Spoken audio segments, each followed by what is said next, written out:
After 10 hours battling icy roads and aching joints just to spend Christmas with my daughter, I finally reached her doorstep, only to hear the words, "I hope he doesn't come." Laughter followed. They were joking about me, ridiculing the effort I'd made. No warm hugs, no joyful reunion. Just betrayal, sharp and cold. I quietly turned around and walked away. And then the real storm rolled in. What came after changed everything. A memory they won't be able to forget. Before I tell you the rest, don't forget to hit subscribe, and drop a comment letting us know where you're listening from. My fingers, stiff from arthritis and numbed by the cold, struggled to grip the doorknob. 10 hours through Michigan's relentless snow, clutching the steering wheel, while every joint screamed in protest. The gift bags on the seat behind me had shifted during the drive, wrapping paper crinkled like the sound of shattered hopes. Ashley's house glowed in the dark, welcoming from the outside. Christmas lights wrapped around the porch, red and gold, the same ones I helped her hang years ago when Howard threw out his back again. That excuse was his favorite. I raised my hand to knock, then paused. Laughter floated through the door. Ashley's giggle and Howard's deeper voice. For a moment I smiled. They were safe. Probably wondering when I'd show up. I'd fought through a snowstorm to be here. Pain be damned. Nothing could keep me from seeing my daughter on Christmas. Then I heard her say it. "Honestly, I hope he doesn't show." My hand froze. "Come on, he's your dad," Howard said. But he wasn't defending me, he was amused. "I know, but just look outside. Maybe the roads will be too bad.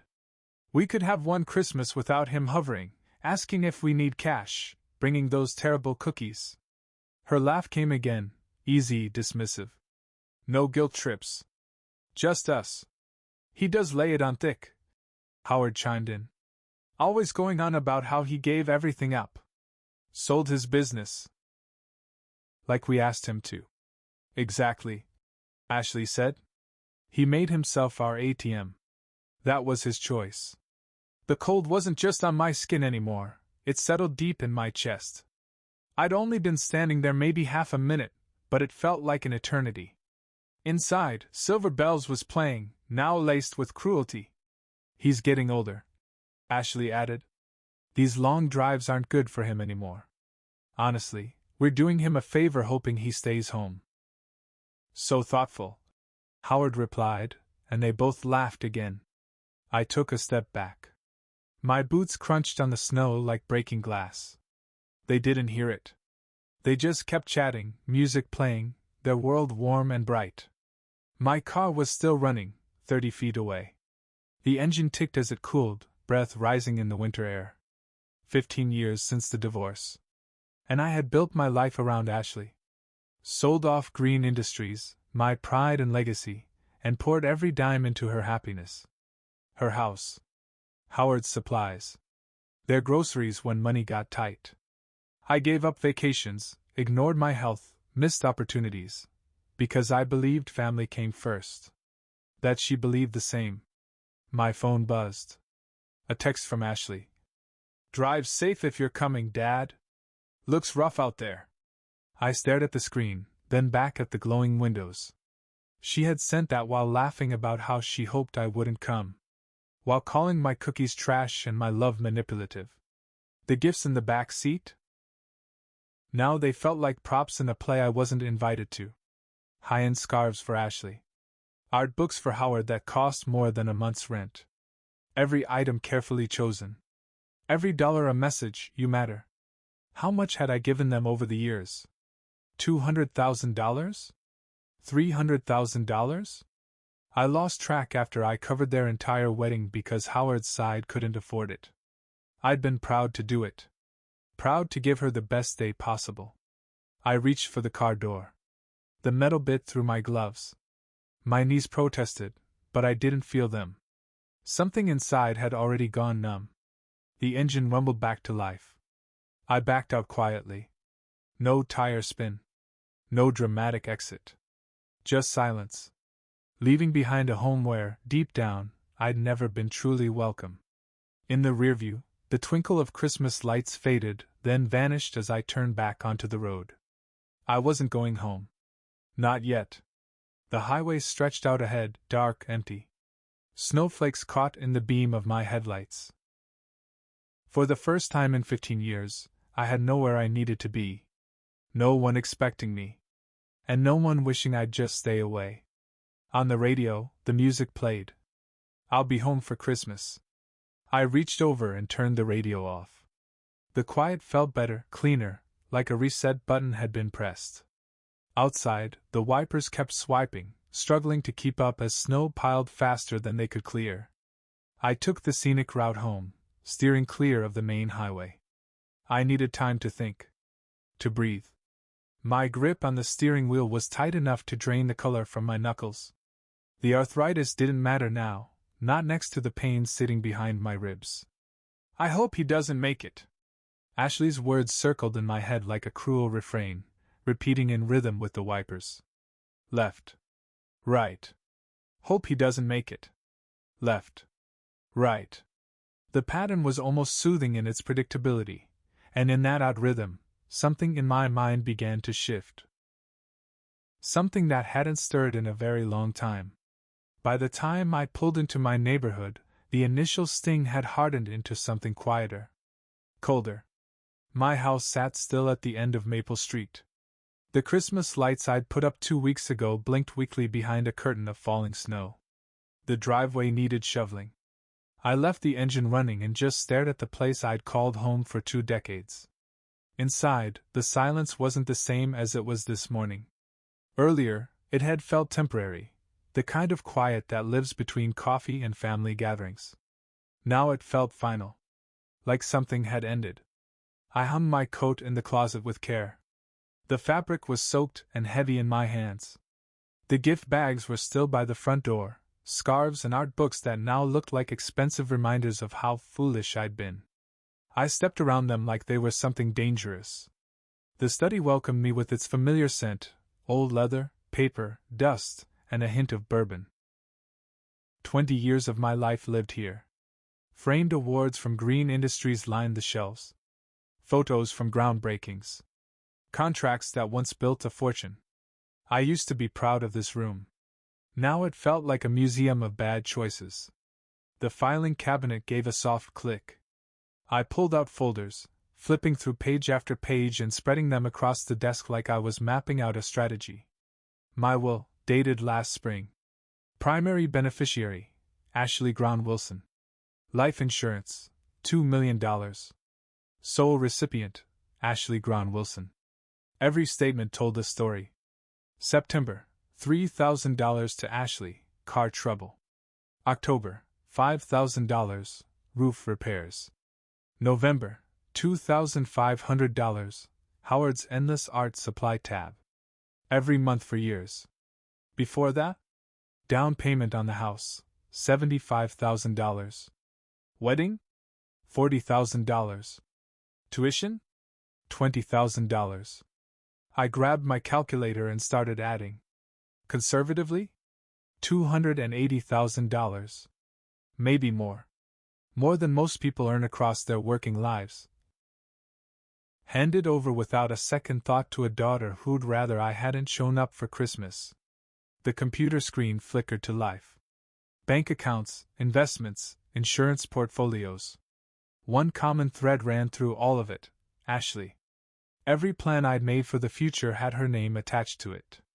She wasn't just part of my finances.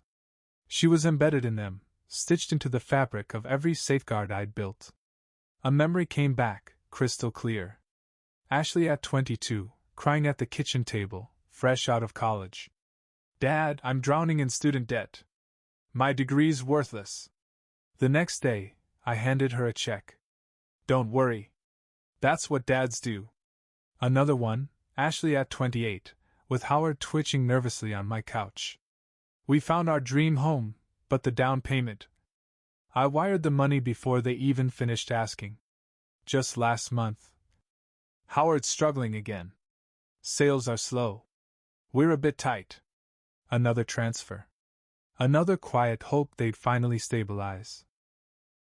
But they never intended to stand on their own. Why would they, when sitting was so easy? I leaned back in my chair, fingers tented, and stared at the snow falling outside. For the first time since I sold Green Industries, my mind felt sharp, strategic. Like I was solving a business problem, not mourning a personal loss. Ashley didn't want me at Christmas. Maybe she didn't want me around at all.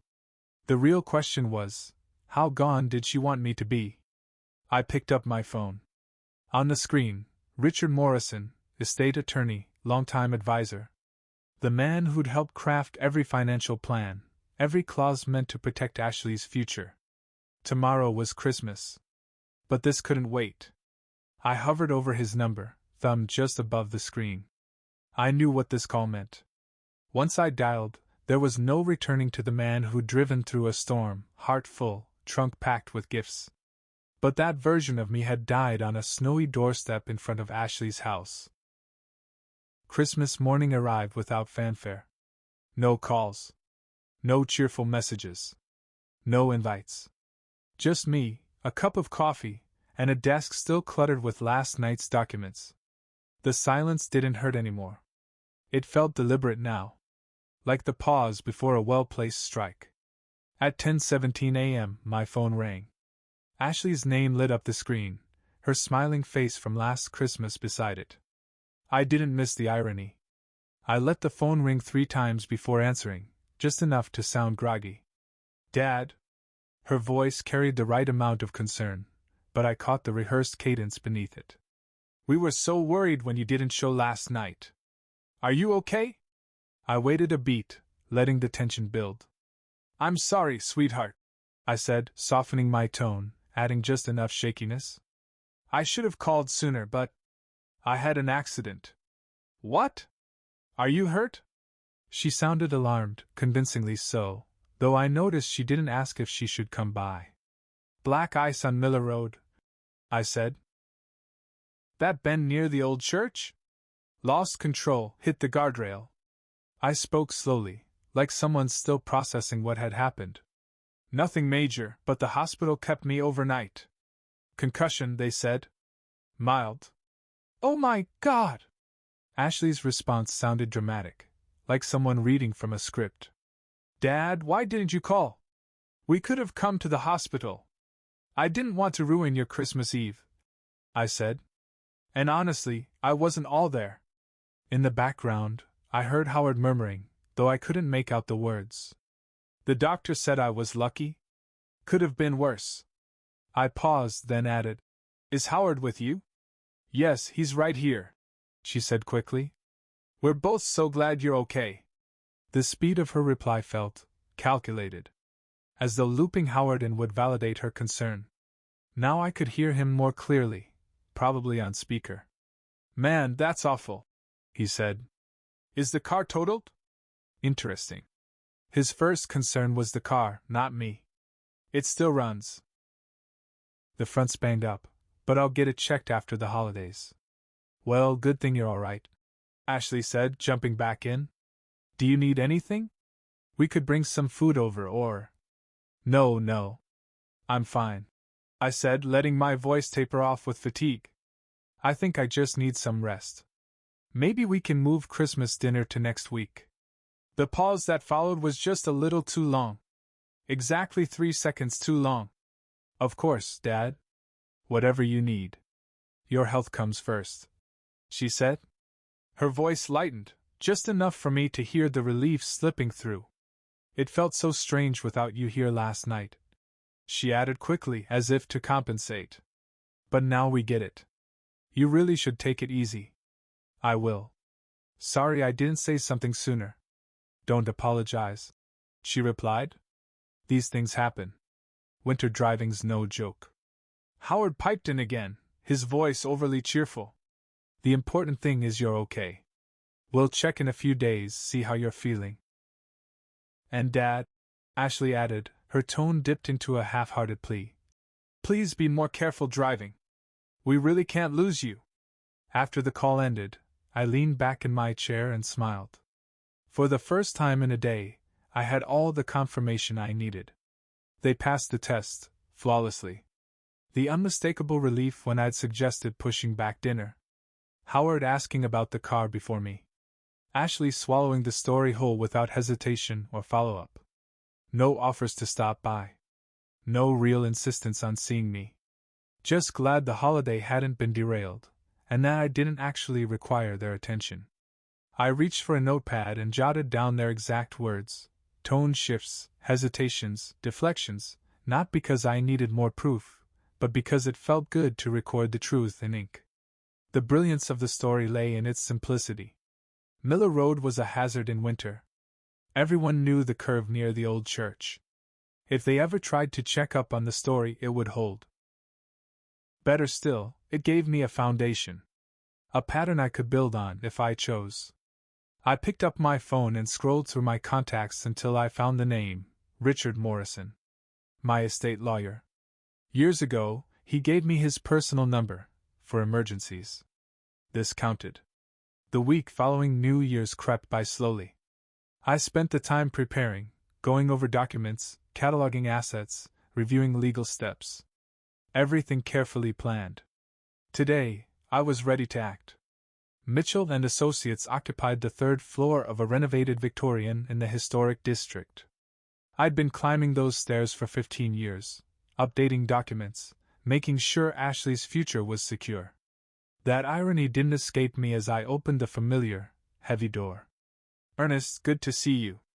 Robert Mitchell rose from his chair, warm as ever. We'd worked together since the divorce. He knew every layer of the safety net I'd built for my daughter. "How are you feeling?" Ashley mentioned the accident over the holidays. Of course she did. Probably told everyone how her poor father was becoming a burden. "Much better," I replied. "Still a bit shaken up. But it gave me some time to reflect. Please, have a seat." I sat across from him and placed a folder on his desk. "I need to revise my will," I said calmly. "Specifically, I want to change the primary beneficiary." Robert's eyebrows lifted slightly. "That's a significant change, Ernest. Can I ask what's prompted it?" I kept my tone even. "The accident got me thinking. About priorities. About loyalty. About who's actually earned the support I've worked to build." I let the silence stretch, then added, "I'd like to name the Great Lakes Animal Welfare Foundation as the primary beneficiary instead of Ashley." He didn't speak at first. Just leaned back, hands steepled, watching me closely. "Ernest, that's a big move. Have you spoken to Ashley about this? She's been your priority for years." "No, and I don't intend to." My voice had the same calm finality I'd once used in boardroom negotiations, the kind that signaled the matter wasn't up for debate. "Animals don't pretend, Robert. They don't let you down on the days that matter. They don't take your kindness for granted. They respond to care with honesty. I understand you're still working through the trauma of your accident," he said gently. "This has nothing to do with trauma." I leaned in, slow and deliberate. "It has everything to do with perspective. I've spent the last 15 years supporting someone who views me as an obligation. I'd rather my legacy go to creatures who know what it means to be cared for." Robert shifted his attention to the legal pad in front of him, scribbling a few notes. "As your attorney, I have to ask, are you absolutely sure this is what you want? It's not unusual for people to make major decisions after a scare, but they're not always lasting." "I've never been more certain," I said. Even I was surprised by the steadiness in my voice. "I want everything finalized today. Witnesses, signatures, notarization, whatever's required." We spent the next hour reviewing the formalities. Robert walked me through each step, the legal wording, the required language for charitable designations, the paperwork for witness verification. The Great Lakes Animal Welfare Foundation would now inherit my full estate, the house, investment portfolios, pension, all of it. Everything Ashley had expected would one day be hers. "They do good work," Robert said as he reviewed the final pages. "Their shelter and wildlife initiatives have earned a strong reputation." Then he looked at me again. "That said, I still believe you might want to have a conversation with your family." My family already spoke loud and clear. I signed each page deliberately, aware of Robert's assistant quietly witnessing and stamping every document. They'll understand soon enough.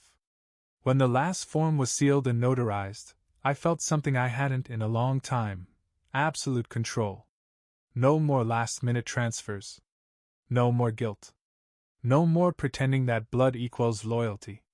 I'll file these with the court first thing next week, Robert said, sliding the finished documents into a labeled envelope. If you ever reconsider. I won't, I said, standing and collecting my briefcase. Thank you for getting this done. As I stepped out into the late afternoon sun, I felt lighter, freer, than I had in months. Those sealed documents in my bag were more than legal instructions. They were a statement. Proof that I was no longer shackled by obligation or misplaced generosity.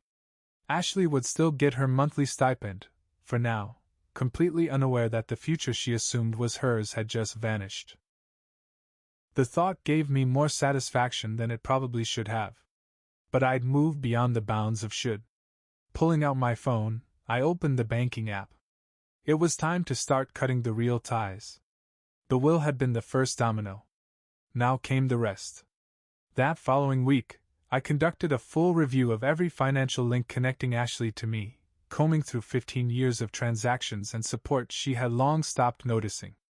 I mapped it out line by line, down to the smallest automatic withdrawal. By Thursday morning, I had a plan. I drove to First National Bank, the same branch where I'd opened Ashley's college savings account 2 decades ago, co-signed her first debit card, and set up the recurring transfers that had quietly paid for her life.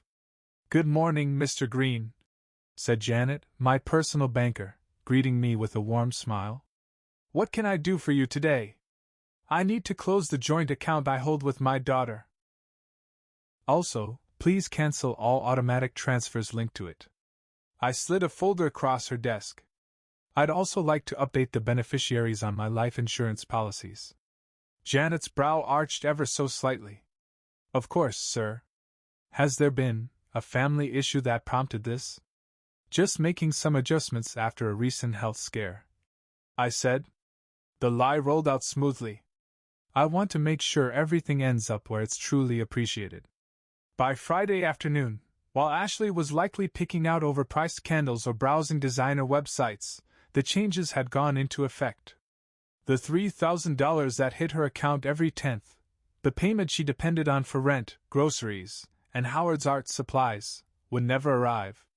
Saturday morning I was halfway through my coffee when I imagined it. Ashley, standing in the checkout line, cart filled with organic produce and grass-fed beef, sliding her card with the same unthinking confidence she'd always had. The first call came at 2:17 p.m. "Dad?" Her voice was tinged with confusion, even a hint of shame. "My card got declined at the store. I think something's wrong with the account." I let it go to voicemail. The second came 15 minutes later. "Hi, it's me again. I spoke to the bank. They said the account was closed. That doesn't make sense. Can you call me? Please? Howard's getting really irritated, and we still need groceries." Message 3 came an hour later. Howard's voice in the background now, raised and impatient. "Tell him rent's due next week and we can't pay it if this isn't sorted." I powered off my phone and walked quietly to my study. From my window, I could see the third house down, still aglow with blinking Christmas lights. Inside, families were likely gathered for dinner, kids whining about homework, parents setting plates, the kind of mundane routine people go through when they don't spend the holidays wishing their father would just stay away. By nightfall, Ashley had left 7 voicemails. The evolution was fascinating. It began with confusion, shifted into concern, and finally landed on panic, barely restrained, as the full weight of their new reality began to dawn. Howard's voice began filtering in more clearly with each message, growing steadily more agitated, more accusatory. "This is on you, Ashley. You said something. I told you not to push him." His voice dripped with blame. Sunday brought 11 more calls. I played each one with the same careful attention I once reserved for reviewing boardroom presentations. Ashley's voice frayed with each message, sounding thinner, stretched at the edges. Howard had apparently walked out in a drunken rage Saturday night, only to return belligerent and seething, dumping the blame squarely at her feet. "Dad, please," her voice cracked. "I don't understand. The bank won't tell me anything, they say privacy laws. My insurance card's been declined too. Howard thinks. He thinks you're doing this to get back at us, but I don't know why. I don't know what we did." That was the most telling part. She truly didn't know. 2 weeks of hoping I'd stay away for Christmas. Laughing off my messages, mocking the guilt, the home-cooked meals, the effort I made. Not once did it register as mistreatment.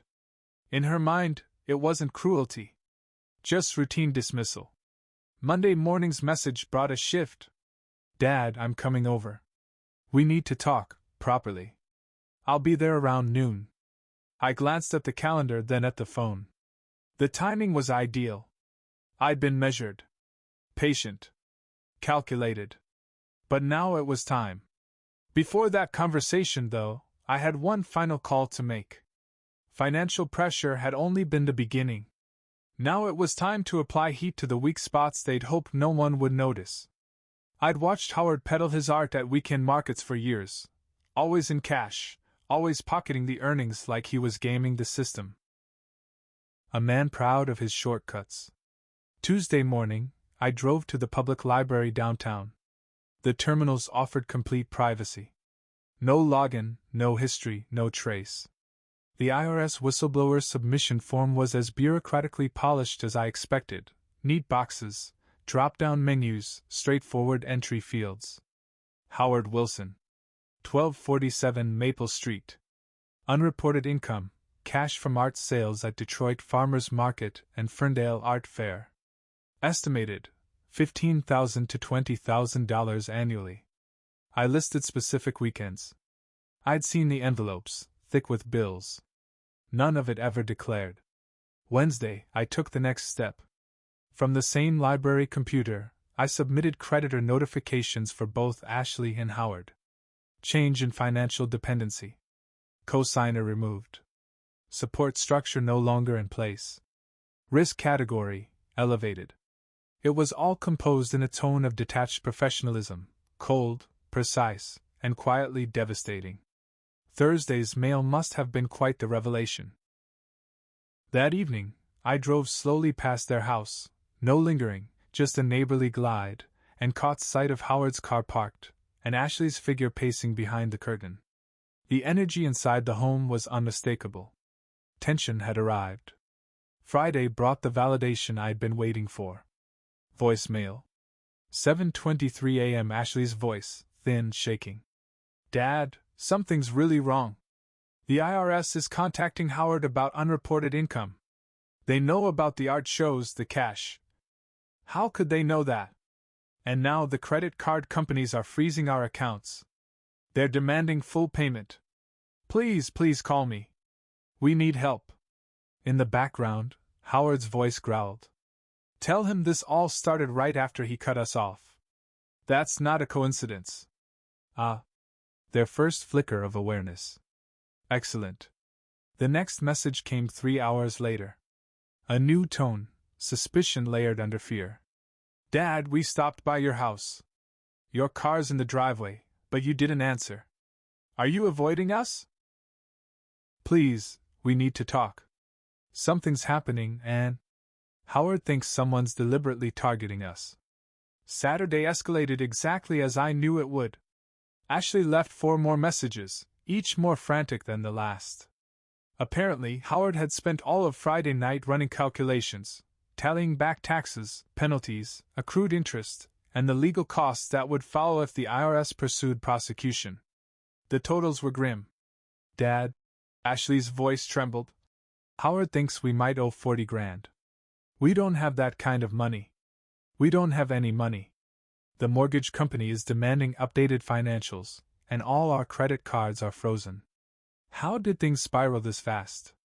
By Sunday, paranoia had matured into full-blown suspicion. The latest voicemail was almost entirely Howard. "Ernest, if you're listening, we know this is you. No one else knew about the cash I took from those art shows. No one else could have accessed our financials. You're trying to ruin us.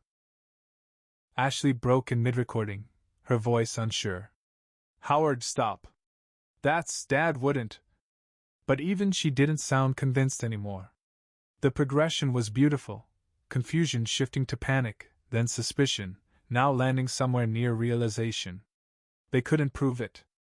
Couldn't reach me. But they were beginning to comprehend the scope of the situation. Sunday evening delivered the most satisfying message yet. Ashley's voice had leveled. No more desperation, just quiet, bitter clarity. Dad, I don't know what we did to deserve this, but it's clear now, this is intentional.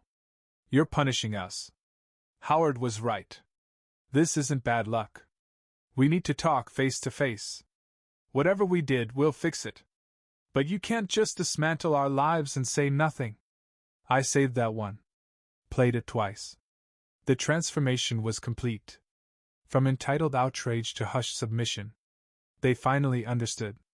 That their security wasn't theirs, it was borrowed. That goodwill, when exhausted, leaves a vacuum nothing else fills. Monday would usher in the next part of the lesson. Financial collapse was only the groundwork. What followed was social erosion, how quickly perception shifts when the right stories reach the right ears. I'd spent over a decade paying attention. Ashley's coworkers, her salon friends, the neighborhood book club, the market circuit where Howard peddled his mediocrity as local art. By Thursday morning, I was back at the public library, setting up new email accounts. Each one carefully crafted. Patricia. Concerned Neighbor 99. Maple Street Eyes. Business Watch Notice. Each message sent from a fresh terminal. Different voice, different narrative. The librarian probably thought I was writing a family history. The first strike landed at Ashley's salon. A thoughtful message to management. Hi, I just wanted to reach out. Ashley's been a bit distracted lately, and there's chatter in the neighborhood about some financial trouble. I hope everything's okay, just thought someone should be aware, in case it's affecting her performance. Polite. Caring. Precisely damaging. By Friday, the second wave began, quiet postings to the neighborhood Facebook group. Anyone else notice all the official-looking mail going to the Wilson house lately? Hope they're not dealing with something that might affect the neighborhood's values. The comments came fast. People remembered things. Loud voices late at night, a car missing from the driveway. Hints they'd ignored suddenly became pieces of a puzzle. Saturday brought fallout. Ashley rang at 2 p.m. Dad, something strange is happening at work. 3 of my appointments cancelled, and Sarah asked if everything was okay at home. How would anyone even know we're having problems? We haven't told anyone. By Sunday, it had reached the sidewalks. I drove by their house at dusk. Ashley was collecting the mail. Mrs. Henderson, her neighbor and usual gossip partner, spotted her from across the yard, then turned and walked into her house without a word. No eye contact. No wave. Message received. Outsider status confirmed. Monday escalated again. At the salon, the tone changed. I knew, because Ashley left another voicemail. Dad? Linda asked to speak privately. She says a few clients are concerned that my personal life is affecting the vibe of the place. She wants to discuss my future with the team. I don't get how everything unraveled so fast. Tuesday's message was Howard. Loud. Furious. On the edge. This wasn't random. Howard had finally caught on. This is organized, earnest. Someone's deliberately spreading information about us. Ashley lost 3 more clients today, and the farmer's market coordinator asked if I needed to take a little break from selling. How many people know about our tax situation? By Wednesday, the social isolation became something Ashley had never faced before in her adult life. Dad, no one will even look at me. The cashier at the store barely spoke. The mailman won't make eye contact. And someone posted on the neighborhood app about financially unstable residents bringing down the area. I've never been to a community event where I wasn't welcomed. This isn't some social fluke. This is intentional. It has to be. Thursday hit with chilling accuracy. Her manager at the salon let her go. The official line was, "Client retention issues," but everyone involved understood the subtext. Her voice cracked on the voicemail. "Dad, I lost my job. Linda said the salon can't afford the reputation hit. Howard's talking about leaving Detroit. He wants to stay with his brother in Cleveland until this blows over." That was the beauty of coordinated pressure, the illusion of natural collapse. Every person who distanced themselves from Ashley believed they were making an independent, justified decision. It felt organic, sensible, reasonable. Even Ashley couldn't fully comprehend the machinery behind her social exile. Friday night, I received the call I had been waiting for. Her voice was low, almost vacant. "Dad, I know you're hearing these. Howard's packing. He says being around me is toxic now, that I'm dragging him down with me. I have no job. No friends left. No support. Whatever this is. I get it. I'm learning. Please just call me." Howard's voice broke through, sharp and exhausted. "Ernest. You win, all right? We get it. We're helpless without you. But this isn't punishment anymore. It's annihilation. You're systematically dismantling everything we built. If there's something you want, we'll listen. We'll talk terms." Terms.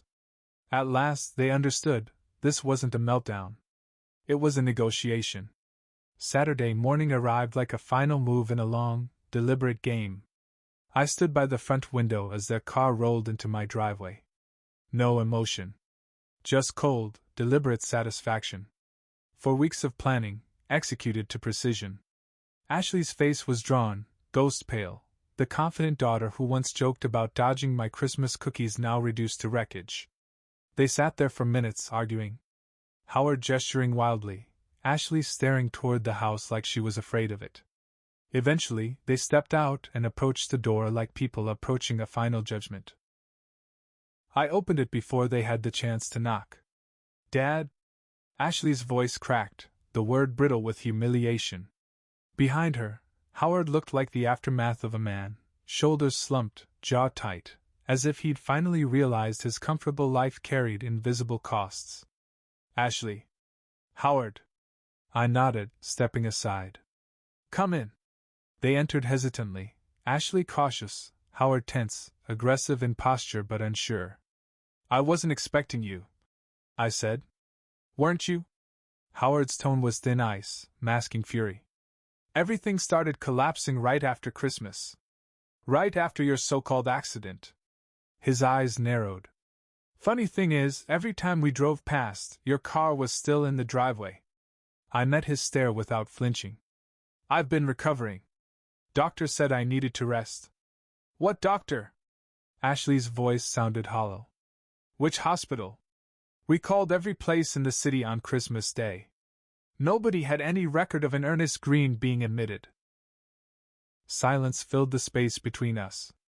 I could have spun something else, a clinic out of town, a mistaken record. But the silence told its own truth. Ashley's voice dropped to a whisper. "There was no accident. You've been here the whole time." I didn't respond. I didn't need to. Howard stepped forward. His hands, the same hands that had held brushes and pretended to be part of something greater, were clenched tight. "You son of a..." He bit it back, just barely. "You watched us crumble. And you liked it." "I observed," I said calmly. "That's not the same thing." "Observed what?" Ashley's voice rose, frantic. "Our accounts shutting down? My job falling apart? The IRS chasing Howard? Our neighbors shutting us out? Oh, you think it's all just random bad luck? Interesting conclusion." I eased back into my favorite chair, deliberately leaving them to stand. The control shift was deliberate, exactly where I wanted it. "What makes you believe any of this has anything to do with me?" Ashley's eyes locked onto mine, scanning for some signal. Remorse, fury, maybe satisfaction. Whatever she found there made her recoil a half step. It's the timing, she said slowly. It all began right after Christmas. Right after. Her words drifted off as comprehension flickered to life behind her eyes. Howard glanced between us, trying to catch the undercurrent but clearly a beat behind. Right after what? Ashley didn't answer him. She couldn't take her eyes off me now. I saw it, the precise instant the horrifying realization hit her. The memory resurfacing, Christmas Eve, her casual, cruel exchange with Howard. The joking about hoping I wouldn't show up, the mockery about my guilt trips, my clumsy holiday cookies. You were there, she breathed. Before you called, you'd already been there. I didn't move. I let her piece it together on her own. What are you even talking about? Howard snapped. But Ashley was done talking to him. Her gaze stayed locked on mine, terror blooming in her expression. You heard us. Her voice was a fragile thing now. That's why you left. That's when it started unraveling. She saw it now. All of it. Not just that their world had collapsed, but that it had been done with intent. And that she was the match that lit the fuse.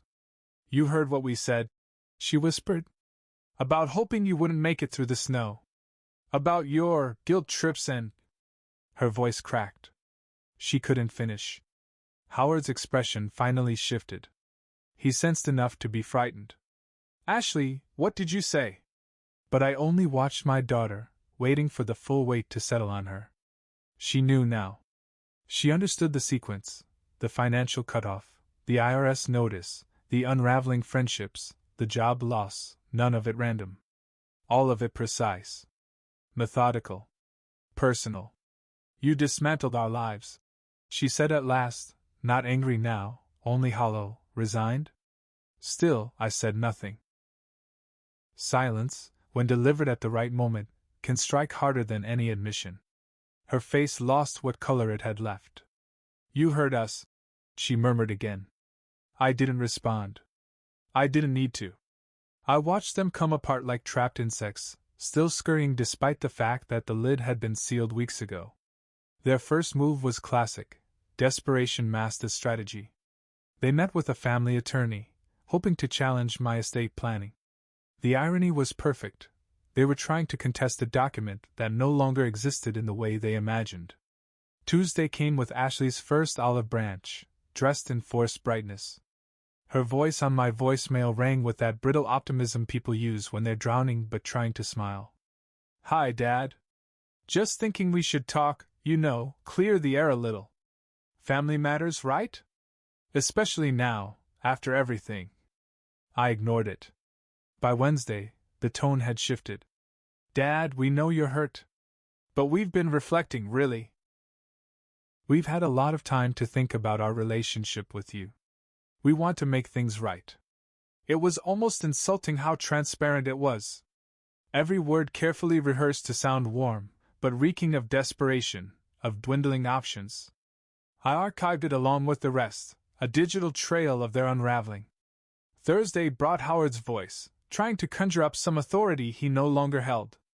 Ernest, this silent treatment is childish. Like it or not, Ashley's still your daughter. And she doesn't deserve to be cut out like this. You need to call us.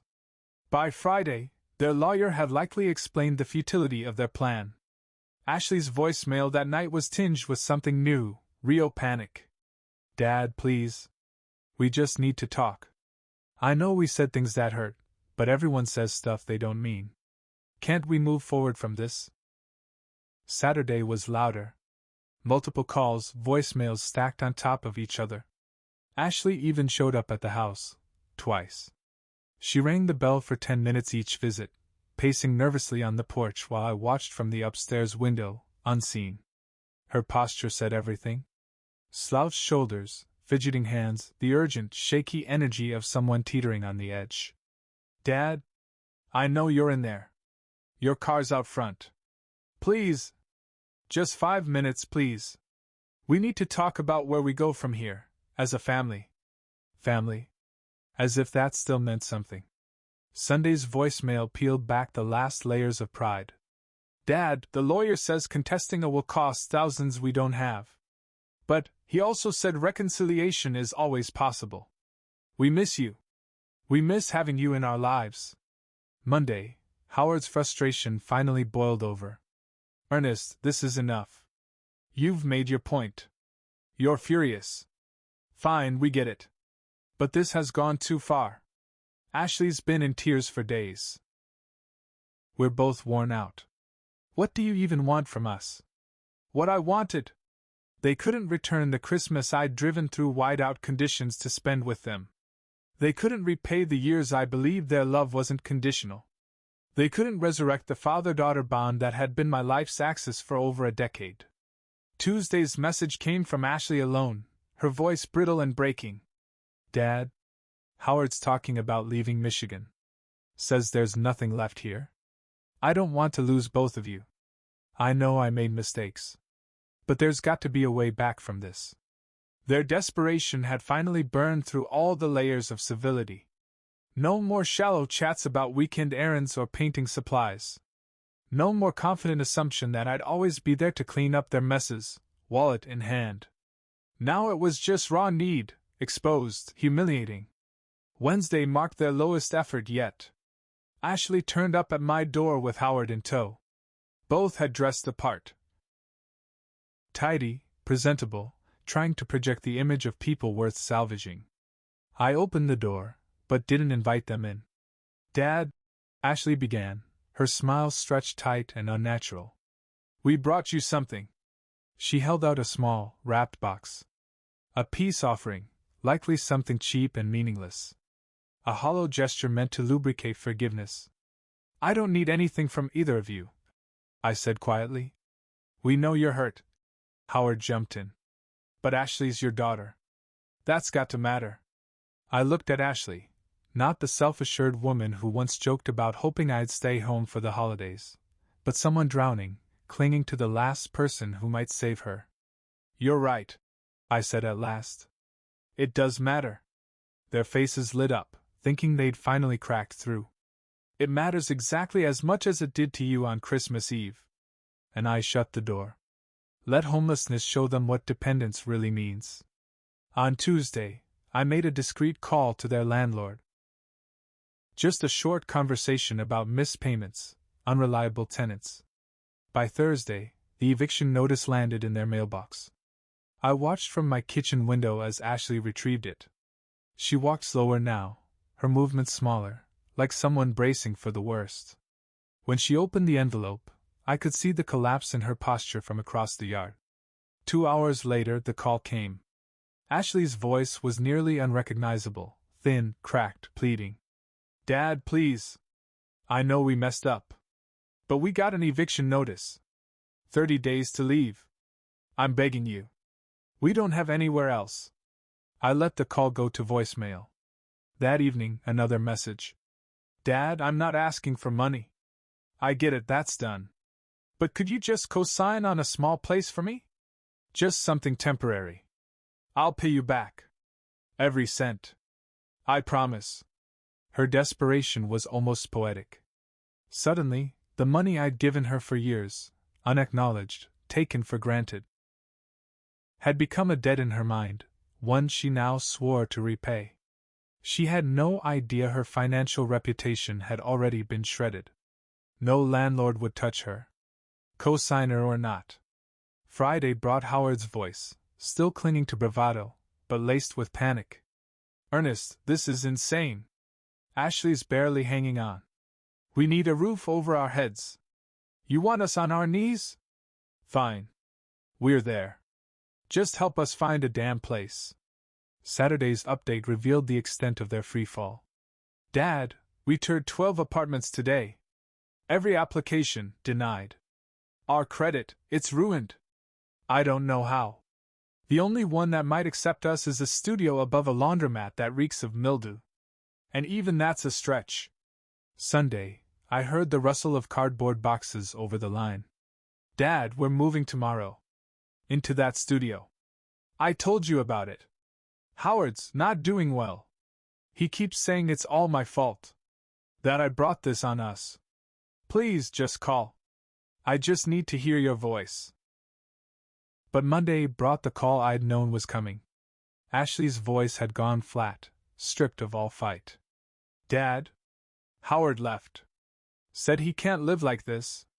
Said being around me is ruining him, too. He took his art stuff and drove to Cleveland. Staying with his brother. Told me to call him once I've sorted everything out. His departure said more than words ever could. After 3 years leeching off my kindness, the moment things got hard, he vanished. Ashley was finally seeing what I'd always known. He wasn't a partner. He was dead weight. Tuesday's message was the most shattered version of her yet. Dad? I'm alone now. Totally alone.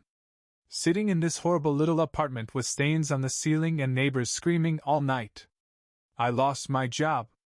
My husband. My home. My friends. Everything is gone. I couldn't make sense of how quickly it had all unraveled. The following day, Ashley was back at my door. She looked like time had accelerated just for her. Gaunt, washed out, clothes hanging from a frame that had clearly lost weight and will. When I opened the door, she didn't even bother trying to smile. Dad, I need to ask you something, and I need an honest answer. I said nothing. I waited. Are you ever going to forgive me? Because if the answer is no, I need to hear it.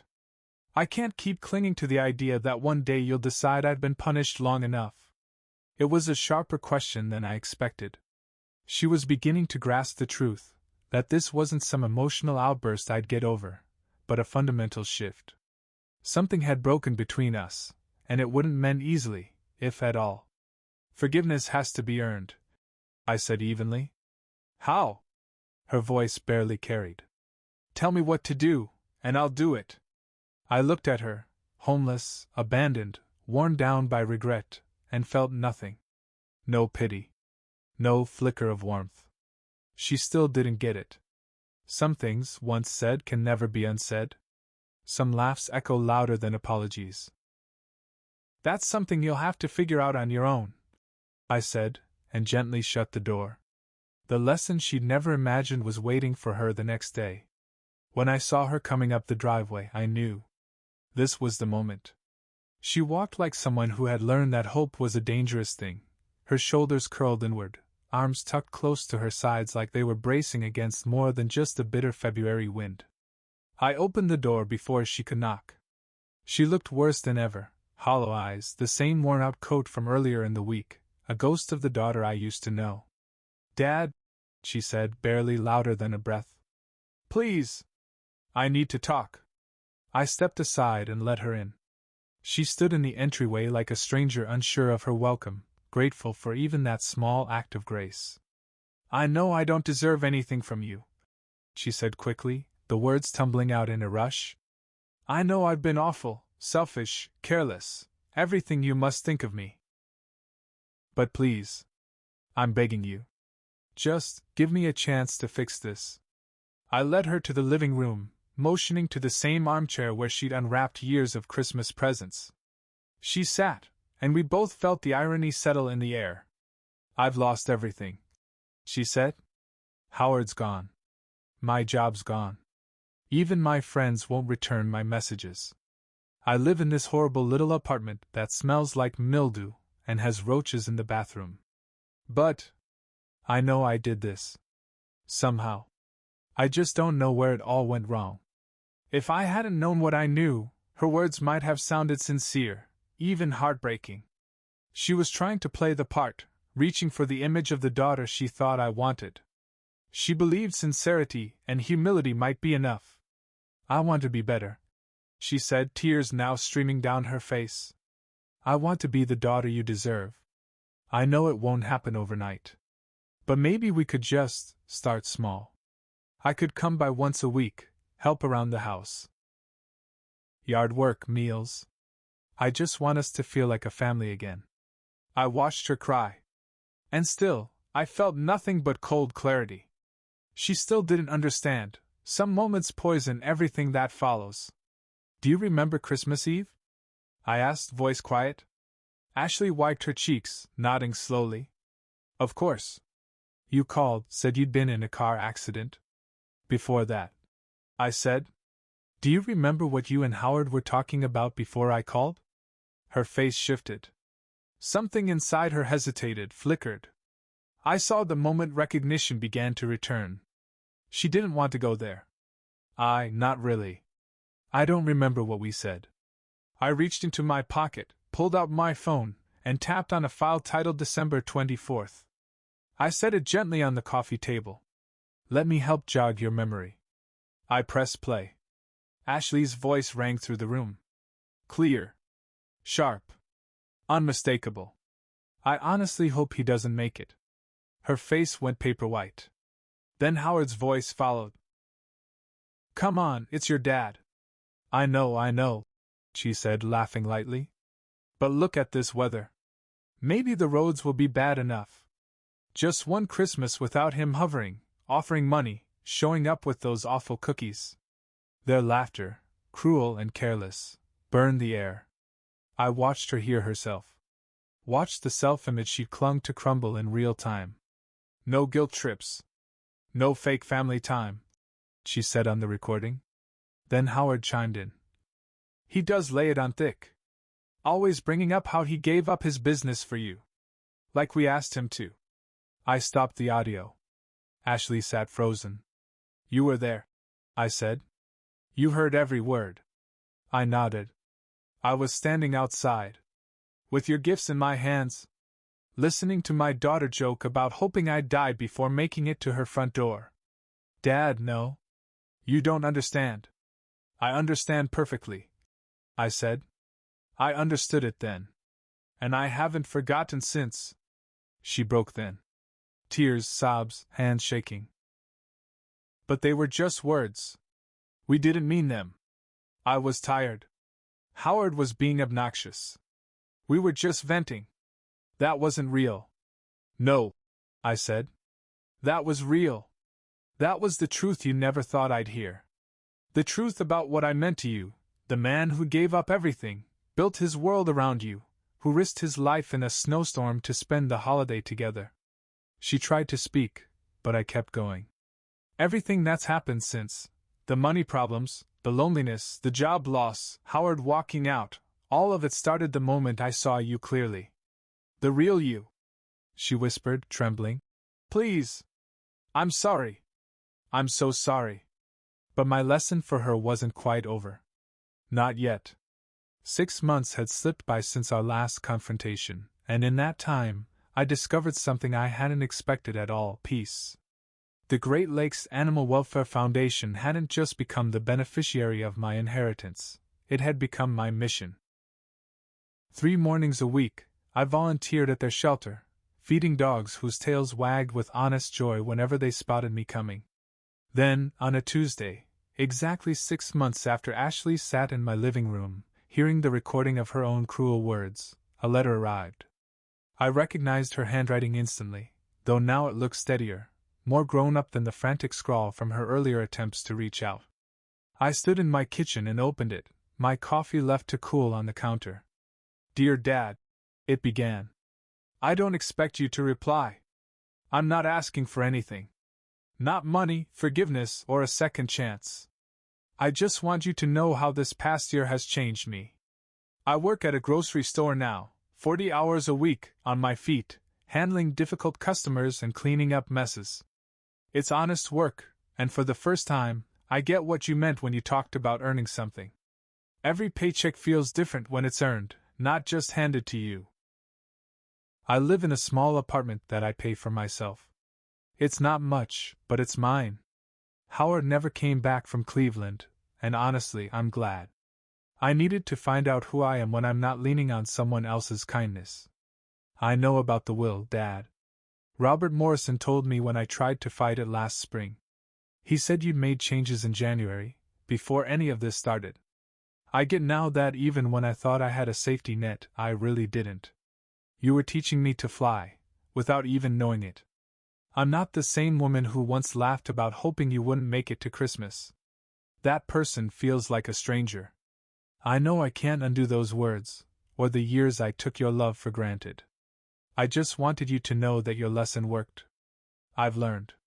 The letter went on for another page, describing her tiny apartment, her coworkers, and the quiet satisfaction she'd found in small victories. She didn't ask to meet. Didn't request a reply or suggest rebuilding what was broken. She simply wanted me to know she'd become someone who could stand on her own. I read the letter twice, then folded it carefully and slipped it into my desk drawer. I didn't feel the need to respond. No urge to reach out. The lesson had been taught. The lesson had been learned. That was enough. Later that afternoon, I drove to the shelter for my usual volunteer shift. By now, the dogs knew the sound of my car, and I heard their excited barking as I pulled in. Inside, I went through the familiar routine, filling food bowls, topping off water, spending time with the animals who'd been waiting the longest. Charlie, a German Shepherd mix, had been there for 6 months. Too old, too scarred to catch the eye of adopters. He followed me kennel to kennel, his muzzle graying, nudging my hand whenever I stopped. When I finally sat down, he rested his heavy head in my lap, trusting completely.